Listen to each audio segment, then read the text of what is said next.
prakties so, nee. Ek bedoel, soos ek sê, as ek nou in die Kaap uitry, en ek ry 'n uur, dan ry ek deur wynlande, dan tref ek die Swartland, en dan tref ek die Weskus, die Sandveld. Ja, En dan ry ek nog Sandveld. verder, dan kry ek die Knersvlakte, die Vetplantwêreld, en dan kry ek die Boesmanland. Verstaan? Dis alles verskillende terreine in Suid-Afrika. Ja, En elkeen het sy eie mooi, en ek dink nie ons waardeer dit genoeg wat hier bly nie, want ons sien dit die hele tyd.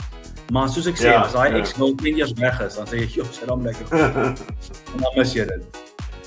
is ja, dis is om by die see te gaan bly, jy weet nie is baie, soos om daar te gaan vakansie. Ja, ek dink Maar my nee, pa ja. destyds sê, ek dink my pa het destyds so tong in die kies opmerking gemaak. Hy sê hy 'n mooi vrou raak oor tyd net mooi van mense. Want jy sien en dis dieselfde met presies wat jy sê, 'n see uitsig. Jy raak so gewoond daaraan.